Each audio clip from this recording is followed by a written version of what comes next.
सिंध में धाड़ेलन रियासत अंदर रियासत कायम करे वरती।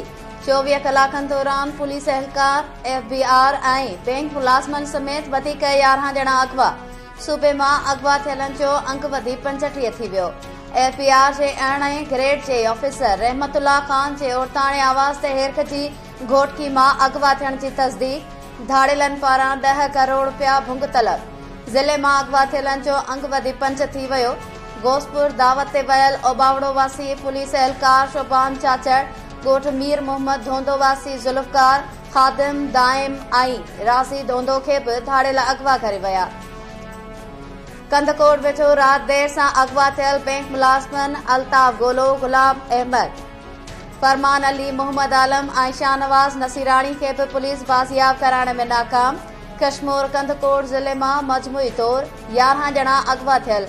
शिकारपुर ज़िले जा 9 ॼणा धाड़ेलन वटि क़ैद। पुलिस कख भञी बीणो न कयो। सखर ज़िले मां 3 ॾींहनि अंदरि वधीक 4 ॼणा अगवा। मुगविन जो अंग 8 थी वियो। जैकाबाद ऐं ख़ैरपुर मां हिकु नीगर समेत 2 ॼणा अगवा थियल, 2 ॼणा बाज़ियाब न थिया।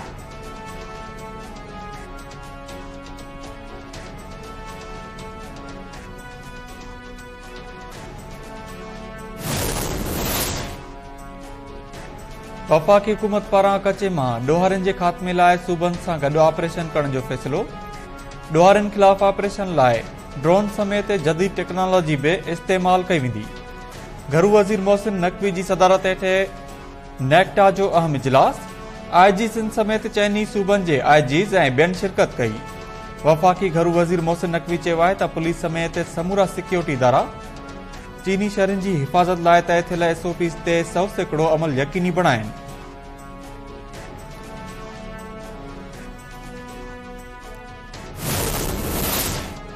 क़ौमी असेंबली में सदर जे ख़िताब ते बहस दौरान सिंध में बदअमनी वारे मामले जो बि पड़ाडो। अपोज़िशन जो सख़्त एहतजाज, हुकूमत ख़िलाफ़ नारेबाज़ी। अलीजान मज़ारी ॻाल्हाईंदे चयो त कश्मीर में ख़ौफ़ वारी सूरत हाल आहे। आज़म नज़ीर तारड़ चयो त अमन लाइ वफ़ाक़ सिंध सां सहकार जारी रखंदो। हुकूमत अमन अमान लाइ कम करे रही आहे।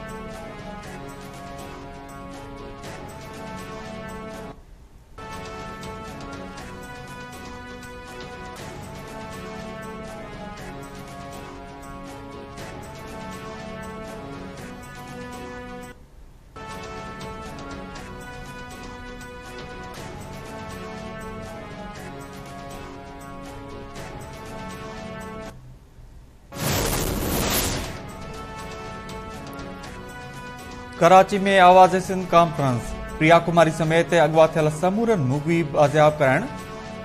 शहीद जान मोहम्मद मर अजमल सावंद फातिमा फड़ो जे क़त्ल सां इंसाफ़ करण जो मुतालबो करे छॾियो। सान्या वंदन कॉन्फ्रेंस खे ख़िताब कंदे चयो त चीफ जस्टिस सिंध में बदअमनी जो पाणमरादो नोटिस वठी इदारनि खां पुछाणो करे त कचे में जदीद हथियार कीअं पता। हिक साज़िश तहत धाड़े लाज क़ाइम करे अमन अमान तबाह कयो वियो आहे। कुझु भोतार, सरदार, पुलिस ऐं हुकुमरान धाड़ेलन जी सहूलियतकारी करे रहिया आहिनि।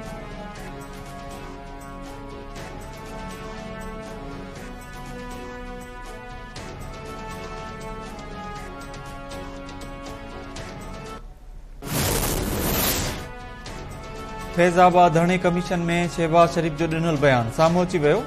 कमीशन खे ॾिनल बयान में उन वक़्त जे वॾे वज़ीर शहबाज शरीफ चयो त पंजाब में अमन अमान बाबति काबीना जी ज़ैली कमेटी जोड़ी हुई। TLP ते पाबंदी बाबति का बि इंटेलिजेंस रिपोर्ट सूबाई हुकूमत सां शेयर न थी। DC रावलपिंडी कमिश्नर CPO ऐं RPO खे हिदायत कई वई हुई त हू इस्लामाबाद इंतज़ामिया सां हर मुमकिन सहकार कनि। कंहिं तंज़ीम ते पाबंदी एंटी टेररिज़म एक्ट में ॾिनल सख़्त मयार तहत हुई।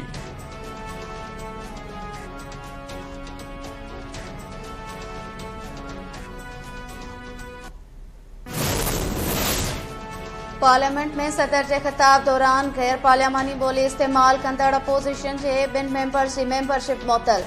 क़ौमी असेंबली जे स्पीकर अयाज़ सादिक, मुख़ालिफ़ धुर मेंबर जमशेद दस्ती ऐं मोहम्मद इकबाल जी मेंबरशिप मुअत्तल करे छॾी। इजलास दौरान स्पीकर सरदार अयाज़ सादिक चयो त जमशेद दस्ती ऐं मोहम्मद इकबाल सदारती ख़िताब दौरान गैर पार्लियामानी ॿोली इस्तेमाल कई। ॼाणायल मेंबर्स जी रुकनियत हिक सेक्शन लाइ मुअत्तल कई पई वञे। इहे ॿई मौजूदा इजलास में शिरकत न करे सघंदा। बिलावल भुट्टो ज़रदारी फ़ैसिले जी आजियां कंदे चयो आहे त मुख़ालिफ़ धुर एहतजाज करे तारीख़ में पंहिंजो नालो ख़राब कयो। उम्मीद आहे त स्पीकर जे फ़ैसिले सां अपोज़िशन जो रवैयो बहितर थींदो।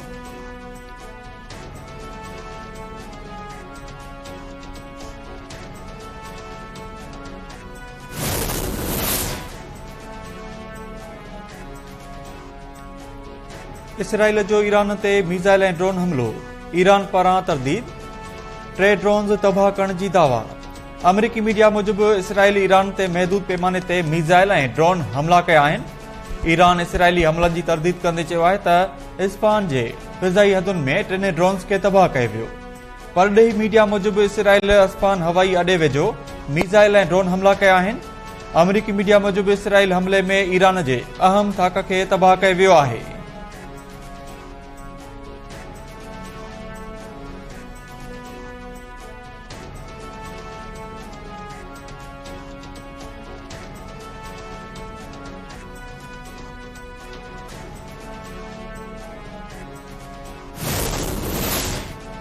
सऊदी अरब जे दिफ़ा वारे मुआविन वज़ीर मेजर जनरल तलाल बिन अब्दुल्ला जी army chief general Asim Munir सां मुलाक़ात। दिफ़ाई पैदावार ऐं फ़ौजी तरबियत समेत मुख़्तलिफ़ मामलनि में सहकार वधाइण ते इत्तेफ़ाक़। आर्मी चीफ पारां सऊदी फोर्सिस जी सलाहियतुनि में वाध बाबति सहकार ऐं तरबियत जारी रखण वारे अज़म जो वर्जाउ कयो वियो। सऊदी महिमान GSU में पाक सऊदी 5 दिफ़ाई ताउन इजलास में बि महिमान तौर शिरकत कई। इलाक़ाई सलामती ऐं दिफ़ा वारनि मामलनि ते ग़ौर कयो वियो।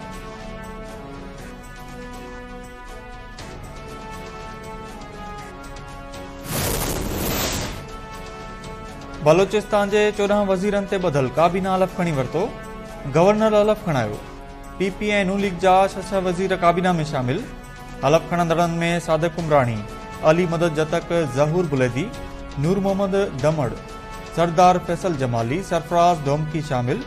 अब्दुल रहमान खेतरान, सलीम खोसो, आसिम कुर्दुगेलो, सख्त बख्त काकड़, तारिक मक्सी, शुएब नौशेरवानी, राहिला दुरानी ऐं ज़िया लांगो बे सूबाई काबीना जो हिस्सो थी विया।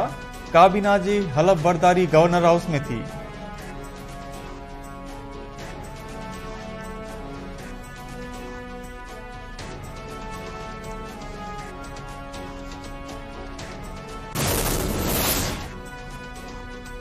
सिंध हुकूमत पारां प्राइमरी स्कूल्स के अपग्रेड करे एलिमेंट्री स्कूल्स जो दर्जो ॾियण जो फ़ैसिलो।